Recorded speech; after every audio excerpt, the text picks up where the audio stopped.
کہ حقیقت و اقسام شرک کے موضوع پر مفصل گفتگو ہو جائے۔ یہ سلسلہ اغلباً 6 تقاریر پر مشتمل ہوگا، جن میں سے ہر تقریر میں کوشش کروں گا کہ پورے 1 گھنٹے کی ہو۔ کیا عجب کہ اللہ تعالیٰ اس کے ذریعے سے امت مسلمہ میں حقیقت شرک کے بارے میں صحیح فہم و شعور پیدا ہونے کے ضمن میں کوئی مفید خدمت قبول فرمائے۔ تو اب میں اللہ کا نام لے کر اس سلسلے کی پہلی تقریر کا آغاز کر رہا ہوں، اور اس میں مجھے اس موضوع سے متعلق کچھ تمہیدی باتیں گوش گزار کرنا۔ سب سے پہلی بات یہ کہ ہمارے دین کی حقیقت کو اگر ایک لفظ میں تعبیر کرنے کی کوشش کی جائے، اس کی تعلیم کے لب لباب کو، اس کے خلاصے کو اگر ہم چاہیں کہ ایک لفظ میں بیان کر دیں تو وہ لفظ توحید۔ ہمارا دین دین توحید، اسی کو وہ اصل امانت قرار دیا ہے کہ جو مسلمانوں کا درہ امتیاز توحید کی امانت سینوں میں ہے ہمارے، آسان نہیں مٹانا نام و نشان ہمارا۔ اور جواب شکوہ میں بھی نبی اکرم صلی اللہ علیہ وسلم کے مشن کو علامہ اقبال نے اسی ایک لفظ سے تعبیر کیا ہے کہ وقت فرصت ہے کہاں کام ابھی باقی، نور توحید کا اتمام ابھی باقی۔ تو ہمارا دین اصل میں دین توحید، توحید کی ضد ہے شرک، وہ چاہے سنویت کی شکل میں ہو، تکلیف کی شکل میں ہو، یا کثرت آلہہ کی صورت میں ہو، ان سب کو ہم ایک ہی لفظ سے تعبیر کرتے ہیں اور وہ شرک۔ اب جب ہمارا دین دین توحید ہے تو اس کا یہ لازمی نتیجہ نکلتا ہے کہ اس دین میں سب سے بڑا جرم اور سب سے بڑا گناہ جو ناقابل عفو وہ شرک۔ چنانچہ یہ وہ بات ہے جو سورہ نساء میں 2 مرتبہ بعین ہی انہی الفاظ میں وارد ہوئی، ان اللہ لا یغفر ان یشرک بہ ویغفر ما دون ذلک لمن یشاء۔ اللہ تعالیٰ اسے تو ہرگز معاف نہیں کرے گا کہ اس کے ساتھ شرک کیا جائے، البتہ اس سے کم تر گناہ جس کو چاہے گا بخش دے۔ اگرچہ اس آیت کو بھی دوسرے گناہوں کے ضمن میں کوئی فری لائسنس نہیں سمجھ لینا چاہیے۔ اللہ تعالیٰ کا کوئی پختہ وعدہ نہیں ہے، کوئی یقین دہانی نہیں ہے کہ وہ بخش دے گا، لمن یشاء، جس کے لیے چاہے گا بخش۔ لہذا یہ نہ سمجھا جائے کہ یہ کھلی چھٹی مل گئی ہے ہمیں کہ شرک کے سوا جس گناہ میں چاہے ہم ملوث ہو جائیں۔ تاہم یہ ضرور ہے کہ امید دلائی گئی ہے کہ شرک کی معافی کی تو کوئی صورت نہیں ہے، البتہ اس سے کم تر گناہ اللہ تعالیٰ جس کو چاہے گا معاف فرمائے۔ معلوم ہوا کہ سب سے بڑا گناہ، سب سے بڑا جرم جو ناقابل عفو ہے ہمارے دین میں وہ شرک۔ اسی حقیقت کو یوں بھی سمجھیے کہ ازرو قرآن سب سے بڑا ظلم جو ہے وہ شرک، بلکہ اچھی طرح جان لیجئے کہ قرآن مجید میں جہاں بھی لفظ ظلم آتا ہے، اگر سیاق و سباق سے کوئی اور معنی معین نہ ہو رہے ہو تو وہاں ظلم کے معنی شرک، ظالمین کے معنی مشرکین۔ چنانچہ جس آیت کے ضمن میں ہم یہ گفتگو کر رہے ہیں اس میں یہ حقیقت بیان ہوئی کہ ان الشرک لظلم عظیم۔ واقعہ یہ ہے کہ شرک بہت بڑا ظلم۔ ظلم عربی زبان میں کہتے ہیں وضع الشیء فی غیر محلہ۔ عدل اور انصاف یہ ہے کہ ہر چیز کو اس کے مقام پر رکھا جائے۔ ظلم یہ ہے کہ کسی شے کو اس کے اصل مقام سے ہٹا کر کہیں اور رکھ دیا جائے۔ اب شرک میں 2 میں سے ایک صورت ہوتی، یا تو مخلوقات میں سے کسی کو اٹھا کر اللہ کے برابر بٹھایا جاتا ہے، یہ بھی وضع الشیء فی غیر محلہ ہی ہو گیا، یا اللہ کو گرا کر مخلوقات کی صف میں لایا جاتا ہے، یہ بھی وضع الشیء فی غیر محلہ ہی ہے۔ تو معلوم ہوا کہ ظلم کا سب سے بڑا مصداق جو ہے وہ شرک۔ چنانچہ ایک اہم واقعہ تھا کہ جس میں حضور نے اس آیت کو کوٹ کیا، جیسا کہ میں نے ابتدا میں عرض کیا، اور وہ واقعہ یہ ہے کہ جب سورہ انعام کی وہ آیت نازل ہوئی کہ ای الفریقین احق بالامن ان کنتم تعلمون، اگر تم جانتے ہو تو ذرا بتاؤ کہ دونوں گروہوں میں سے امن اور سکون اور اطمینان اور چین کا زیادہ حقدار کون ہے؟ ایک گروہ مشرکین ہے، ایک موحدین ہے، ایک صرف ایک اللہ کے ماننے والے، اور ایک وہ جو اس کے ساتھ اور بھی بہت سے معبودوں کو ماننے والے۔ ان میں سے حقیقی ذہنی سکون اور حقیقی قلبی اطمینان کا مستحق کون؟ یہ سوال کر کے، کوشچن پوز کر کے قرآن مجید اپنے ایک عام اسلوب کے مطابق خود جواب دیتا ہے۔ الذین آمنوا ولم یلبسوا ایمانہم بظلم اولئک لہم الامن وہم مہتدون۔ وہ لوگ کہ جو ایمان لائے اور اپنے ایمان کو کسی ظلم سے ملوث نہ کرے، ظلم کا کوئی شائبہ پیدا نہ ہونے دے، وہ ہے کہ جن کے لیے امن ہے، سکون ہے، اطمینان ہے اور چین ہے، اور وہی ہے ہدایت پانے والے، اور وہی ہے منزل مراد تک جا پہنچنے۔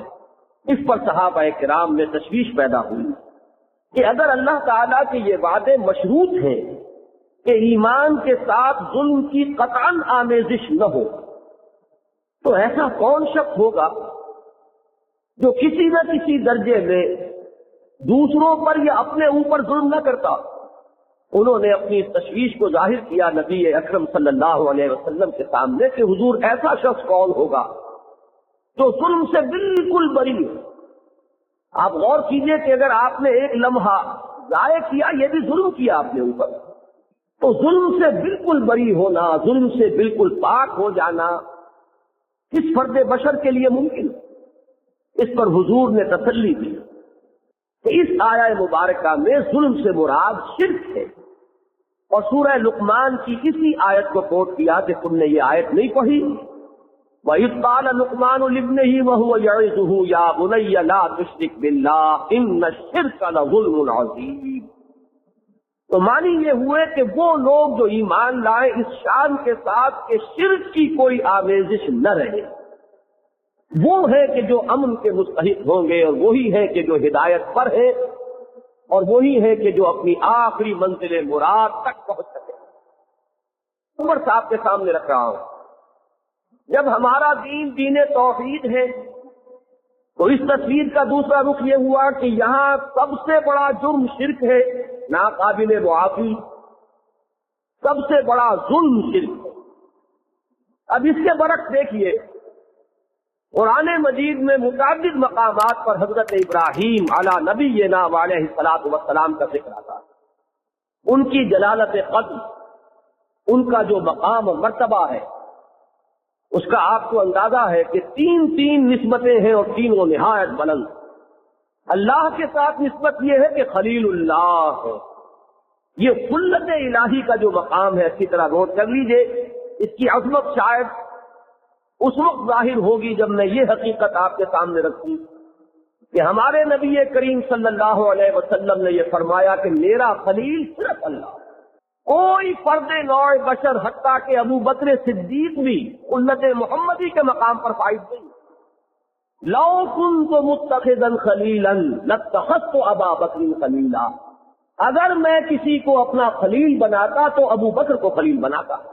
یہ بناتا ہے، اصل یہ جو رشتہ ہے خلیل ہونے کا، یہ محمد الرسول اللہ صلی اللہ علیہ وسلم کا صرف اپنے رب کے ساتھ وہ رشتہ ہے کہ جس کی قرآن مجید اتنے اہتمام کے ساتھ وضاحت کر رہا ہے کہ وہ تعلق ہے حضرت ابراہیم کا اپنے رب سے۔ وَاتَّخَذَ اللَّهُ إِبْرَاهِيمَ خَلِيلًا۔ دوسری نسبت رسولوں اور نبیوں کے ساتھ، تو آپ ابو الانبیاء ہیں، سینکڑوں نبی آپ کی نسل میں ہو، کیسے کیسے جلیل القدر پیغمبر، موسیٰ بھی اور عیسیٰ بھی۔ عیسیٰ اگرچہ بن باپ کے پیدا ہوئے، لیکن ان کی والدہ تو حضرت ابراہیم علیہ السلام کی نسل ہی سے۔ محمد الرسول اللہ صلی اللہ علیہ وسلم یہ تو ہے اولو العزم من الرسل میں سے، باقی سینکڑوں نبی ہے کہ جو آپ کی نسل میں۔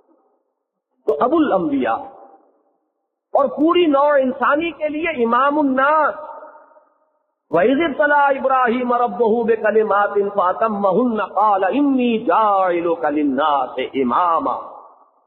اس جلالت قدر کے ساتھ آپ دیکھیں گے کہ قرآن مجید میں جہاں کہیں حضرت ابراہیم علیہ السلام کا ذکر آیا، ان کو جو آخری سند دی جاتی ہے وہ یہ ہے کہ وما کان من المشرکین۔ معلوم ہوا کہ شرک سے بالکل آزاد ہو جانا یہ انسانیت کے لیے معراج، یہ بلند ترین مقام ہے کہ جس تک انسان پہنچ سکتا ہے، اور جس کے بارے میں اللہ تعالیٰ یہ فرما دے کہ میرا یہ بندہ مشرک نہیں ہے، میرا یہ بندہ شرک سے پاک ہے، تو گویا کہ اسے آخری سند مل گئی، آخری سرٹیفکیٹ مل گیا، آخری ٹیسٹیمونیل مل گیا۔ ان دونوں چیزوں کو جب بیک وقت ذہن میں رکھیں گے تو میں ایک نتیجہ نکالتا ہوں، اس پر غور کیجیے۔ یعنی یہ دو باتیں کہ ایک طرف تو ہمارے دین میں سب سے بڑا جرم، سب سے بڑا گناہ، سب سے بڑا ظلم جو ناقابل عفو ہے وہ شرک، سب سے بڑی سند، سب سے بڑا سرٹیفکیٹ، سب سے بڑا ٹیسٹیمونیل، سب سے اونچا مقام یہ ہے کہ انسان شرک سے بالکل پاک۔ ان دونوں کو جمع کیجئے تو ایک بات سامنے آئے گی۔ واقعہ یہ ہے کہ گمراہی اور ضلالت اور کج روی، خواہ وہ نظریات کی ہو، عقائد کی ہو یا اعمال کی، اگر تجزیہ کیا جائے گا تو معلوم ہوگا کہ اس کے ڈانڈے کہیں نہ کہیں شرک سے ملے، اور خیر اور خوبی اور بھلائی اور نیکی، صحت فکر، صحت عقیدہ، صحت عمل، اس کے جتنے بھی شعبے ہیں وہ لازماً فروع ہے، کورونریز ہے، لازمی نتائج ہے توحید۔ یہ اس طریقے سے ہماگیر تصور ہے کہ شرک کی اقسام کو، اس کی برانچز کو، اس کی فروع کو اگر آپ دیکھیں گے تو معلوم ہوگا کہ یہ وہ شجرہ خبیثہ ہے کہ ہر بدی اور ہر گناہ اور ہر جرم اور ہر نظریہ یا خیال کی گمراہی جو ہے وہ اسی کی کسی نہ کسی شاخ کی حیثیت رکھتی ہے، اور ہر خیر اور ہر نیکی اور ہر بلائی وہ خیال کی ہو، نظریے کی ہو یا عمل کی ہو، اس کا تعلق جو ہے اس شجرہ طیبہ سے ہے جس کے لیے تمثیل قرآن مجید میں آئی ہے کہ اصلھا ثابت و فرعھا فی السماء، اور وہ ہے شجرہ توحید۔ اس شرک کی ہماگیری کا ایک تصور قرآن مجید میں سورہ یوسف کے آخری آیات میں آیا، وَمَا يُؤْمِنُ أَكْثَرُهُمْ بِاللَّهِ إِلَّا وَهُمْ مُشْرِكُونَ۔ انسانوں کی اکثریت کا حال یہ ہے کہ وہ اللہ کو مانتے ہیں مگر کسی نہ کسی نوع کے شرک کے ساتھ۔ یہ بات جان لیجئے کہ اللہ تعالیٰ کا انکار تو تاریخ انسانی میں آپ کو شاذ ہی کہیں ملے گا، کہیں کہیں اس قسم کے لوگ کے جن کی مت بالکل ماری گئی ہو وہ آپ کو مل جائیں گے۔ آج کے دور میں بظاہر ایسے محسوس ہوتا ہے کہ خدا کے انکار جو ہے وہ بہت عروج پر ہے، واقعہ یہ نہیں ہے۔ خدا کو وہ بھی مانتے ہیں لیکن در حقیقت انہوں نے مانتے کو خدا کے مقام پر لے جا کر دکھا دیا، انکار نہیں۔ ایک حقیقت کبریٰ کو ماننے پر سب مجبور، سارا جو اختلاف ہو جاتا ہے وہ اس کی صفات میں ہے، وہ الحی ہے یا مردہ ہے۔ مردہ ہے تو اسے مادہ کہہ لیجیے، اور الحی القیوم ہے، صاحب ارادہ ہے تو وہ اللہ۔ تو فرق تو سارا صفات کا ہے۔ بہرحال میں یہ عرض کر رہا تھا کہ خدا کو خدا کے نام سے ماننے والے تاریخ انسانی میں ہمیشہ عظیم اکثریت میں رہے ہیں، خدا کا صاف انکار کرنے والے شاذ رہے ہیں، خدا کو کچھ اور ناموں کے تحت ماننے والوں کی تعداد شاید کچھ اور مل جائے۔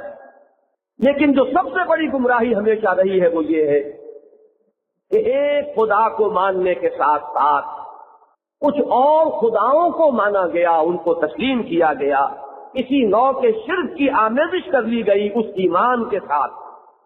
یہ ہے اصل گمراہی، یہ ہے وہ چیز کہ جو پوری تاریخ انسانی میں ہمیں پھیلی ہوئی اور چھائی ہوئی۔ اس کا ایک نتیجہ دیکھیے، اگرچہ مجھے یہ یقین ہے، میں اپنے حقیقی جو قلبی احساسات ہیں وہ آپ کے سامنے رکھ رہا ہوں کہ مسلمان کا خمیر جس مٹی سے اٹھا وہ جان بوجھ کر کبھی شرک نہیں کرتا، ناممکن۔ اس میں اگر شرک آتا ہے تو غیر محسوس طریقے سے آتا ہے، مغالطے کے باعث آتا ہے، وہ اس کو شرک سمجھ کر شرک نہیں کرتا، اس میں جہالت ہو سکتی ہے،